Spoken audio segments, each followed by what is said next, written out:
হরিশ্চন্দ্রপুরের দেগুড়ে রতুয়া ভালুকা রাজ্য সড়কে নিয়ন্ত্রণ হারিয়ে উল্টে যায় পিকআপ ভ্যান। ঘটনাস্থলে এক নির্মাণ শ্রমিকের মৃত্যু হয়। দুর্ঘটনায় জখম শ্রমিকদের মশালদহ বাজার ব্লক প্রাথমিক স্বাস্থ্য কেন্দ্রে নিয়ে যাওয়া হয়। সেখান থেকে পরে 7 জনকে মালদা মেডিকেল কলেজ ও হাসপাতালে রেফার করা হয়। সোমবার রাতে আরও 2 শ্রমিকের মৃত্যু হয়।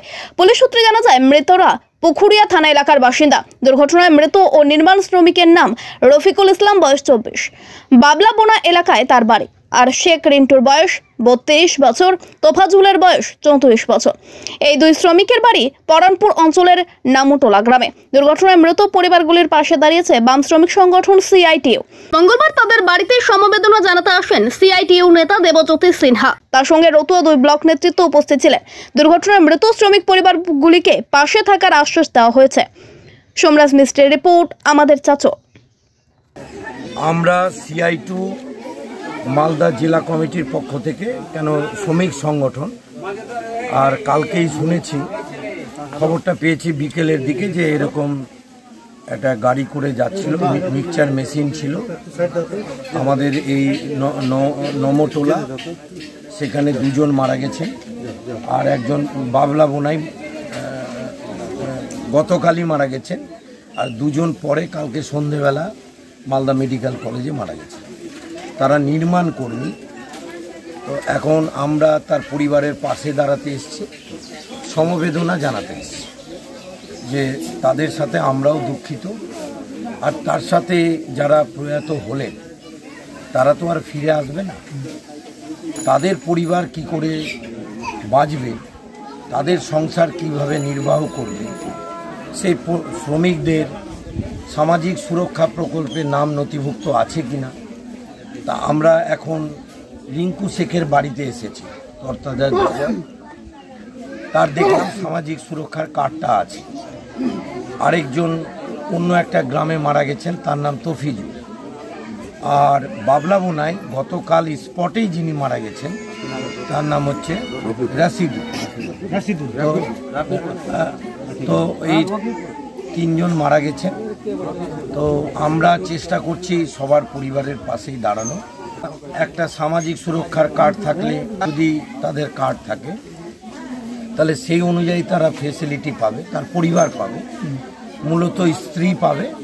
তারপর তাদের পরিবার বসে আলাপ আলোচনা করবে। যদি স্ত্রী না থাকে তো মা পাবে, বাবা পাবে, এইটাই আছে। দ্বিতীয় হলো যে আরেকটা অ্যাক্সিডেন্টাল বেনিফিট পাবে, সেই রোড অ্যাক্সিডেন্টাল বেনিফিট, সেটা একটা কেস কাভারি করতে হয়।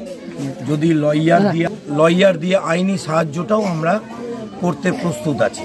এর জন্য কোনো রকমের কোনো আর্থিক বিষয় নাই, একদম সম্পূর্ণটা আমরা স্বতঃস্ফূর্তভাবে সহযোগিতা করব। সিআইটিইউর পক্ষ থেকে তার পরিবার যদি চান, যে কোনো রকমের পোস্টমর্টেম রিপোর্ট হোক, তারপরে যা যা বিষয় আছে সব বিষয়েই সহযোগিতা করব। এই অবস্থা তো ভালো না, কেন নির্মাণ কাজে যুক্ত যারা, এমনিতেই রাজ্যে কাজ নাই, পঞ্চায়েতগুলোতে 100 দিনের কাজে লুট হচ্ছে, এবং আমাদের জেলায় প্রায় 7-8 লক্ষ ছেলে মেয়ে পরিযায়ী শ্রমিক আছে। আমি এখানে অপরিচিত না, কেন আমি পরানপুর স্কুলের ছাত্র, 5 বছর এখানে পার্থবাবুর আমি ভাস্তা, সবাই জানেন। তো প্রচুর ছেলে মেয়ে বাইরে আছে। আমাদের সাথে সিআইটিইউর রতুয়া 2-এর নেতৃত্বরা আছেন, জেলা নেতৃত্বরা আছেন।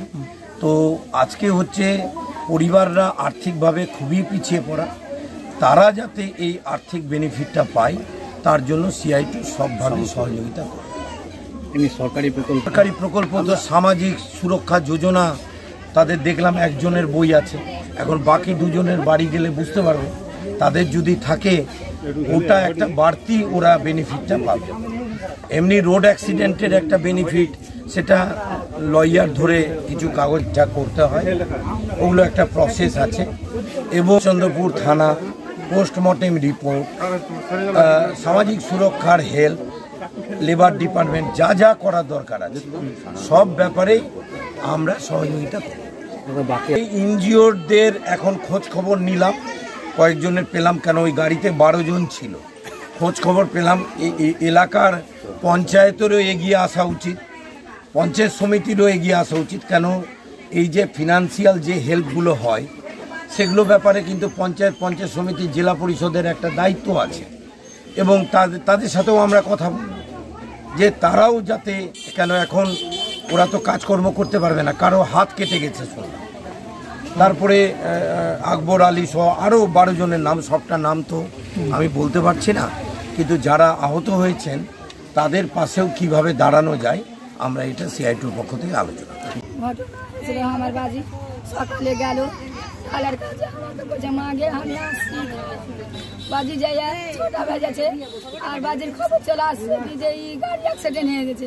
তিরমণিতে কাছে সব যাচ্ছি তো কাছে যে গাড়ি পাল্টি হয়ে গেছে, নেয় রিন্টুরা দড়িয়া যদি যাচ্ছি তো দড়িয়া সব ফোন লাগাচ্ছি, সাইকেল বাটা আছে তো বলছে মা দাদা নেই, বলছে তো কাঁদতে কাঁদতে চলে গেল, দেখতে পাইনি যে গাড়ি বাড়িটা আছে, আমার বাজি রাখে নেই, মালটা ফেলে দিয়েছে, বলছে কি যে নেই গাড়ি মালটা ফেলে দিয়েছে, বলছে গাড়িতে রুগ শেষ আছে, ওই দুটো আর একটা শেষ হয়ে গেছে। আমার ছেলে প্রত্যেক দিনে কি কাজে যেত না, 3 দিন গেছে আর একদিন যায় না। আমার বড় ছেলে পিলে মার গরিব মানুষ কি করে খাবে, কাজ করবে না। কালকে কখন বেরিয়েছিল বাড়ি থেকে? আছে